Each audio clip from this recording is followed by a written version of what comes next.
नमस्कार। आसतु गुरुकुल किसी ज्ञान अहरण करिए। आपण जानते श्री जगन्नाथ मंदिर मोर 22 पाहाच घाट समस्त तो 22 पाहाच चढ़े जाती जानते कि 22 पाहाचर प्रत्येक पाहाचर विषय आप जान मु आज 3 नंबर पाहाचर गुप्त रहस्य विषय किसी कहना चाहिए। 3 नंबर पाहाचटा देखिए जो पाहाच सब अच्छी fast step second step third step देखिए सब से स्टेप टे चौड़ा थे माने चौड़ा ही अच्छे अलग पाहाच टे चौड़ा अच्छे। हाँ हुए तो आग पाहाच किसी बड़ थी पारे कि तृतीय पाहाच टे बड़ अच्छे कहीं बड़ अच्छे मुझे आपको कहूँ। दिनकर कथा यमराज कहले चित्रगुप्त मो सहित कथबार्ता करते कहले लोक मैंने जिते पाप करते बहुत खराब काम कर दंड तो दबा दंडटा कौन ना जिते पुरी मंदिर आस जगन्नाथ पाखु से दंड ही दूर हो मैंने पाप मुक्त हो भल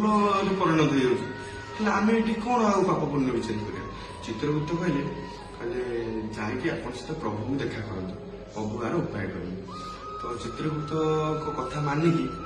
यमराज सीधा पुरी की आसिले। पुरी की आसला बेले जिते आसिले से तो जगन्नाथ को डायरेक्ट भेट कले साहस होगा भेट कर प्रभु जगन्नाथ सी सी डायरेक्ट भेट कर सी सीधा लक्ष्मी माँ को भेट कले। लक्ष्मी माँ भेट कर कहले जो मैंने पाप कर बहुत प्रकार खराब काम कर तो पुरी की आसिक पाप दूर कर दौरान कौन पाप पुण्य विचार करी। लक्ष्मी ठाकुर कहले मत कहले कौन हम आप सीधा जाकि जगन्नाथ ठाकुर को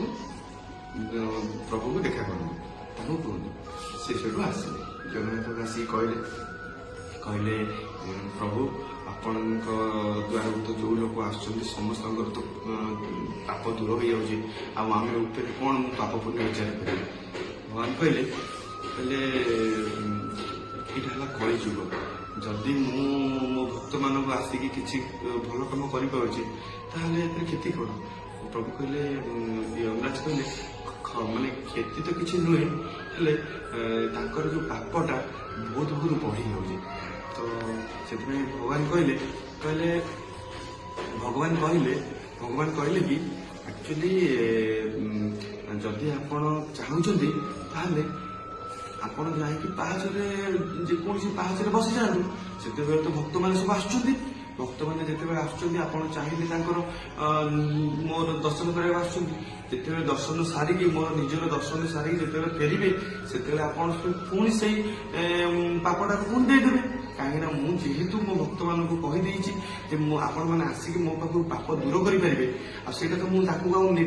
फेरई पारि कि हाँ जिते मो पाखु दर्शन सारिकी गला बेले आप से पापटा पुणी धीरे भरदेवे ऐसा असुविधा कौन। यमराज कहला ठीक अच्छे से यमराज आसिक कौटी बसबे कहला बेलू यमराज कहले ठीक अच्छे मुझे गोटे पाहाचरे बसुची सी आसिक देखिले प्रथम पाहाच छोट था द्वितीय पाहाच छोट था से तृतीय पाहाचरे बसिले कहीं बड़ था से तृतीय पाहाचरे आसिक बसिले तृतीय पाहाचरे बसिले सहित से पाप आम मान भितर दे पारे कहीं भगवान बहुत चला सी कौन कहे गोटे सिंह द्वार सीना बस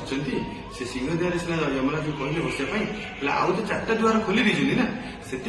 आप सब लक्ष्य रखिए जिते आम पुरी मंदिर को दर्शन करने जाऊ सिंह द्वार जाऊ सत से आम रिटर्न करूँ आम अलग द्वार बाटे अश्व द्वार हो कि हस्ती द्वार हो जेको द्वार आम बाहर किंतु आम सिंह द्वार बाटे ही रिटर्न कर आम चाहिए भी आसपारे कहीं से दौरान ठिया था पुलिस भी ठिया थाए आगे भी आपको छाड़िया भी देवे थे जब भी जाऊँ कभी ट्राए करूँ जो बाटे जाते से बाटे फेरिया आपको से फेरिया ही देवे पुलिस अटकईदे ना एपटे जापरि आप अलग द्वार बाटे जाए सेपटे कहीं जाती कारण है 3 नंबर पाहाचरे यमराज स्वयं बस जदि आप केवे भी पलैबे मृत्यु निश्चित। आशा करुँची भिडियोटी आप बहुत भल लगे गुप्त रहस्य विषय आप भी जानी जदि आप भिडियो भल लगे लाइक करेंगे कमेंट करेंगे और शेयर करेंगे।